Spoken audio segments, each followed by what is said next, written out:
Shiraz, hail, O sight without peer. May God be the watchman before thy gate, that the feet of misfortune enter not here, lest my Ruknabad be left desolate.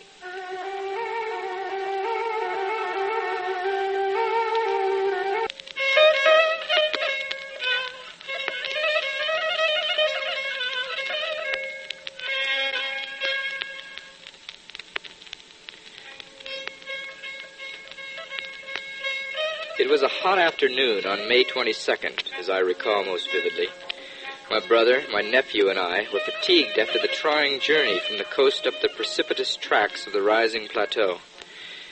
I had sent my two companions ahead to obtain shelter for the night, but I myself was most anxious to find the goal of my heart's desire. While walking through the narrow streets of Shiraz, pondering what the next move of my quest might be, I was suddenly greeted by a youth of striking appearance. His green turban proclaimed his descent from the Prophet Muhammad. Allahu Akbar, friend.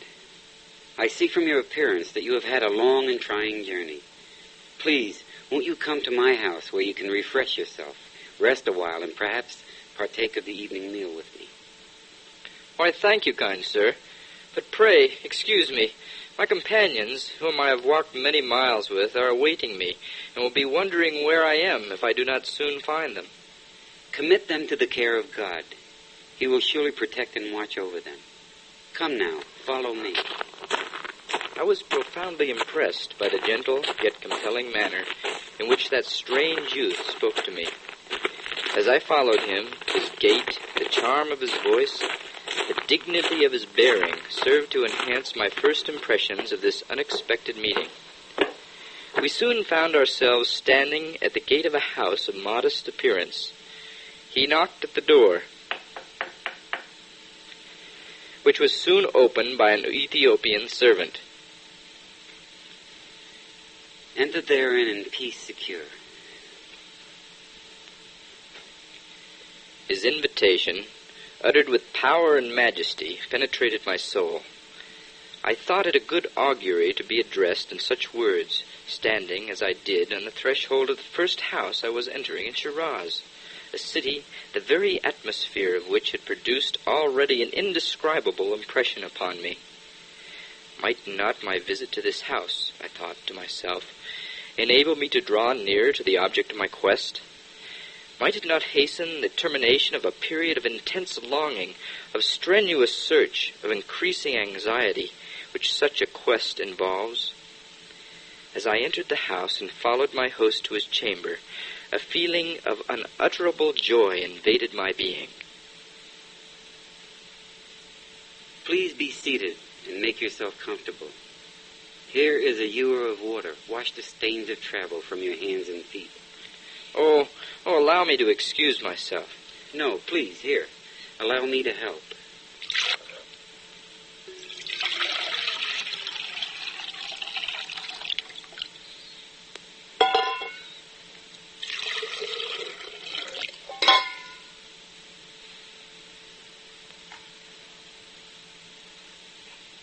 Have some tea now to refresh your spirit. Overwhelmed with his acts of extreme kindness, I arose to depart. The time for evening prayer is approaching. I have promised my friends to join them at that hour in the mosque. You must surely have made the hour of your return conditional upon the will and pleasure of God. It seems that his will has decreed otherwise. You need have no fear of having broken your pledge. His dignity and self-assurance silenced me. I renewed my ablutions and prepared for prayer. He, too, stood beside me and prayed. Whilst praying, I unburdened my soul, which was much oppressed, both by the mystery of this interview and the strain and stress of my search. I breathed this prayer. I have striven with all my soul, O my God, and until now have failed to find thy promised messenger. I testify that thy word faileth not, and that thy promise is sure. It was about an hour after sunset when my youthful host began to converse with me. Whom, after Sayyid Kazim, do you regard as his successor and your leader? At the hour of his death, our departed teacher insistently exhorted us to forsake our homes, to scatter far and wide in quest of the promised beloved. I have, accordingly, journeyed to Persia, have arisen to accomplish his will, and am still engaged in my quest. Has your teacher given you any detailed indication as to the distinguishing features of the Promised One? Yes. He is of pure lineage, is of illustrious descent, and of the seed of Fatima. As to his age, he is more than 20 and less than 30. He is endowed with innate knowledge. He is of medium height, abstains from smoking, and is free from bodily deficiency. Behold, all these signs are manifest in me. As you have noted, my descent is from the Prophet and of the seed of Fatima. My age is 25. I do not smoke, nor have any physical defects.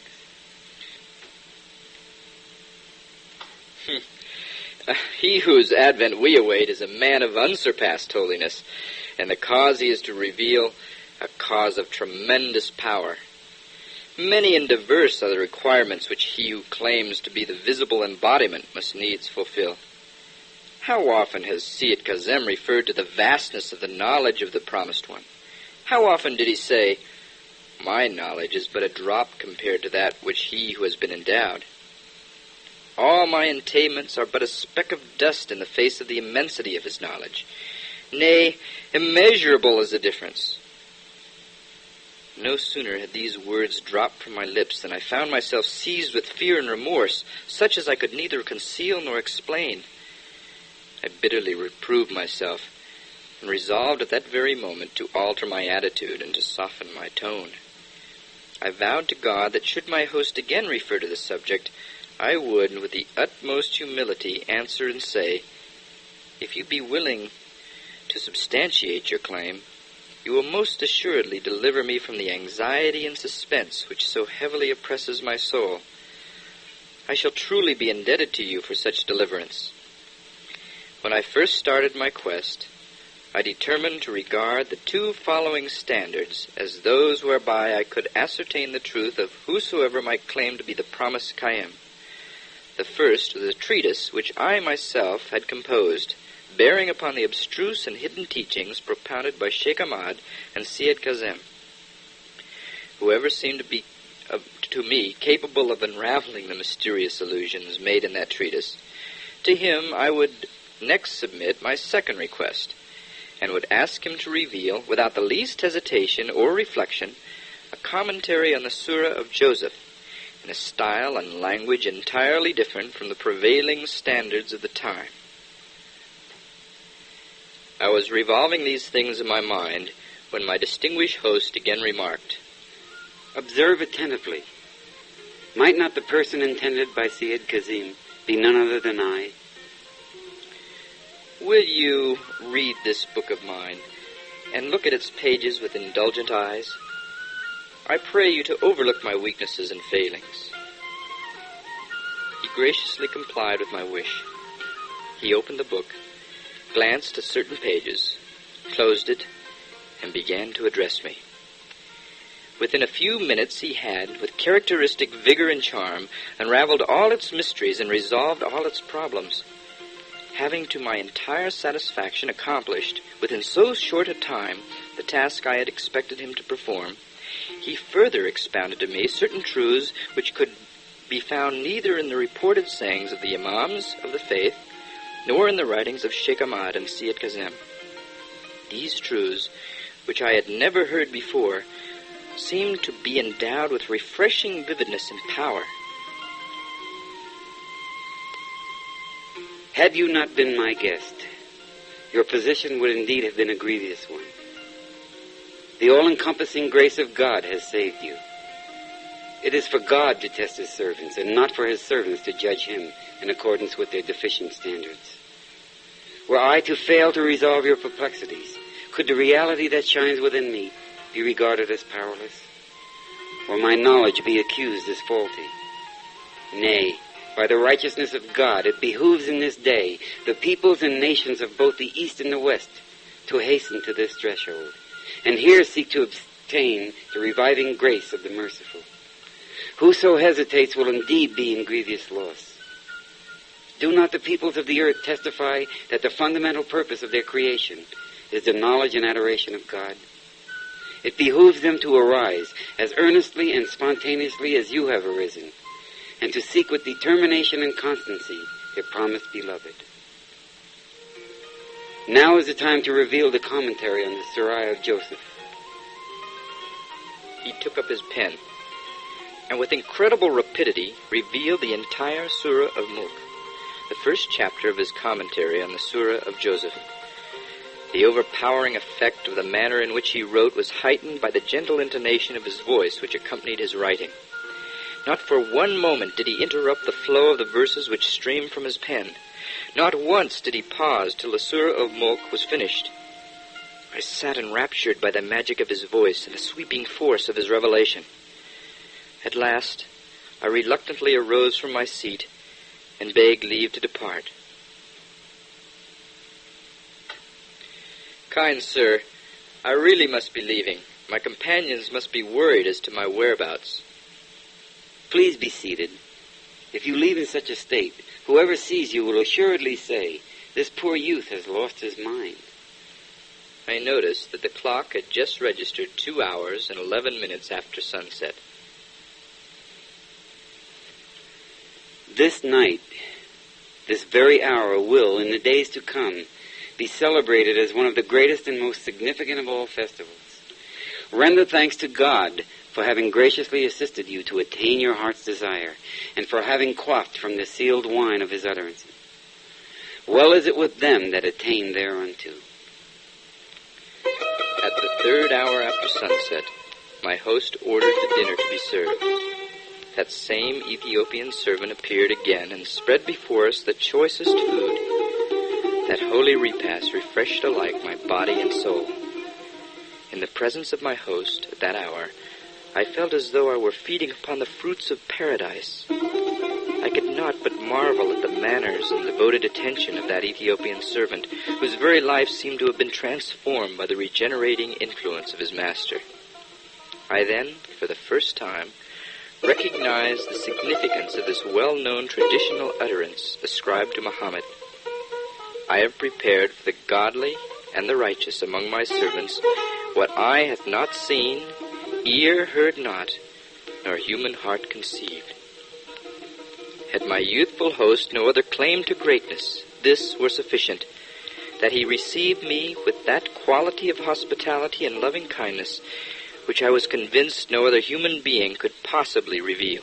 I sat spellbound by his utterance, oblivious of time and of those who awaited me.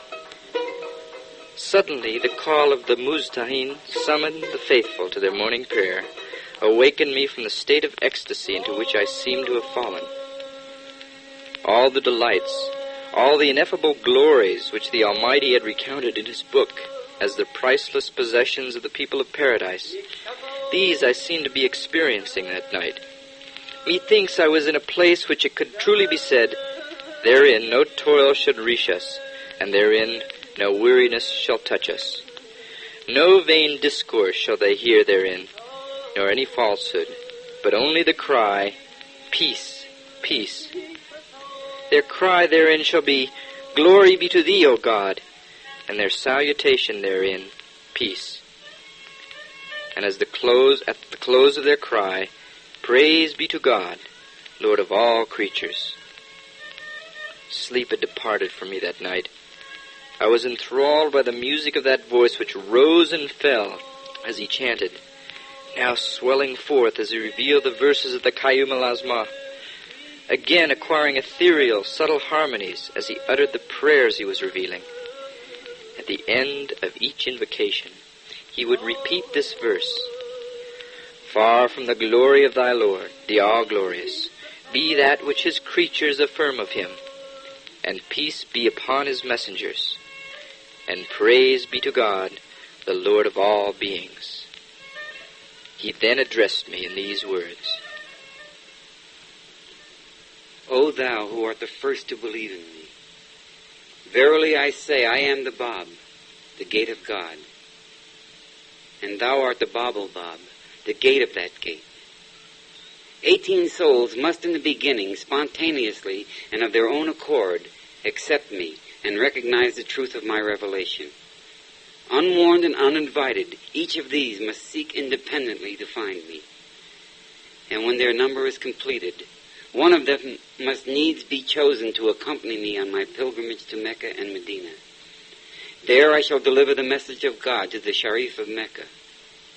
I then shall return to Kufi, where again, in the mosque of that holy city, I shall manifest his cause. It is incumbent upon you not to divulge, either to your companions or to any other soul, that which you have seen and heard. Be engaged in the mosque in prayer and in teaching. I too will join you in congregational prayer. Beware lest your attitude towards me betray the secret of your faith. You should continue in this occupation and maintain this attitude until our departure for Hijaz.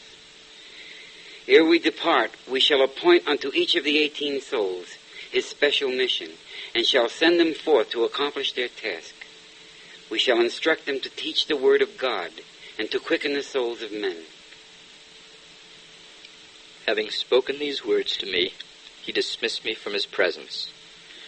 Accompanying me to the door of the house, he committed me to the care of God. This revelation, so suddenly and impetuously thrust upon me, came as a thunderbolt which for a time seemed to have benumbed my faculties. I was blinded by its dazzling splendor and overwhelmed by its crushing force. Excitement, joy, awe, and wonder stirred the depths of my soul. Predominant among these emotions was a sense of gladness and strength which seemed to have transfigured me. How feeble and impotent, how dejected and timid I had felt previously. Then I could neither write nor walk, so tremulous were my hands and feet. Now, however, the knowledge of his revelation had galvanized my being. I felt possessed of such courage and power that were the world, all its peoples, and its potentates to rise against me, I would, alone and undaunted, withstand their onslaught. The universe seemed to be a handful of dust in my grasp. I seemed to be the voice of Gabriel personified, calling unto all mankind, "Awake, for lo, the morning light has broken. Arise, for his cause is made manifest.